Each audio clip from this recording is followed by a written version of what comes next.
देश के सबसे बड़े बैंक एचडीएफसी बैंक के क्वार्टर 3 के रिजल्ट आ चुके हैं। तो नंबर कैसे हैं और क्या अनुमान था, इन सभी चीज़ों को हम इस वीडियो में डिस्कस करेंगे। एचडीएफसी बैंक के नंबर काफ़ी इंपॉर्टेंट होते हैं, उसके आधार पर ही पूरे बैंकिंग सेक्टर की दिशा तय होती है। तो स्टैंड अलोन नंबर हैं, 3 बॉक्सेस देखने को मिल रहे हैं, जिनमें दोस्तों ये वाला क्वार्टर 3 का है, ये वाला भी क्वार्टर 3 का, लेकिन पिछले साल का ये वाला क्वार्टर 2 का है। तो ईयर ऑन ईयर के बेसिस पर खासतौर पर फाइनेंस सेक्टर के नंबर स्टडी किए जाते हैं। तो कंपनी की अगर टोटल इनकम इस बार देखा जाए तो कितना देखने को मिल रहा है, 90,000 करोड़ के आसपास देखने को मिल रहा है, जो पिछले साल 87,460 करोड़ के आसपास थी। इसके अलावा पिछले क्वार्टर की बात करें तो ये हम लोग को 91,040 करोड़ के आसपास देखने को मिल रही थी। तो टोटल एक्सपेंडिचर वगैरह सारी चीज़ें एडजस्ट वगैरह होने के बाद अगर ओवरऑल कंपनी के नंबर देखें, नेट पैड देखें, जो कंपनी ने रिपोर्ट किया वो है 18,653 करोड़ के आसपास। अनुमान कितना था और क्या पिछले साल कितना था, तो दोस्तों पिछले साल देख सकते हैं 16,735 करोड़ था। उससे बढ़कर कंपनी का पैट 18,653 करोड़ के आसपास आया है। अनुमान दोस्तों में 17,968 करोड़ के आसपास का देखने को मिल रहा था। तो अनुमान से बेहतर कंपनी ने ये पैट रिपोर्ट किया है।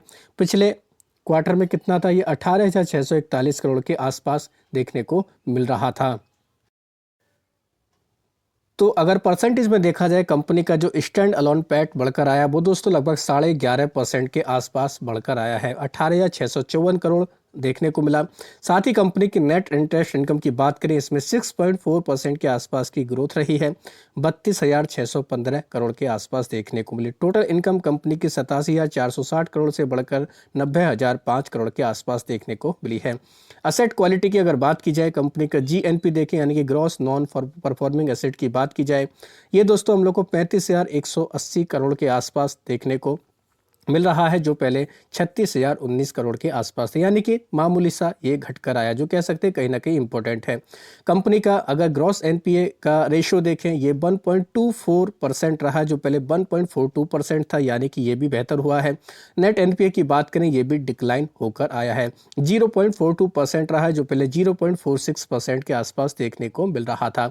तो कह सकते हैं दोस्तों एचडीएफसी बैंक ने नंबर मार्केट के अनुमान के आसपास ही रिपोर्ट किए हैं, ऐसा हम लोग बोल सकते हैं, जिसकी वजह से ये कंपनी मंडे के दिन काफ़ी ज़्यादा हमें फोकस में देखने को मिल जाएगी।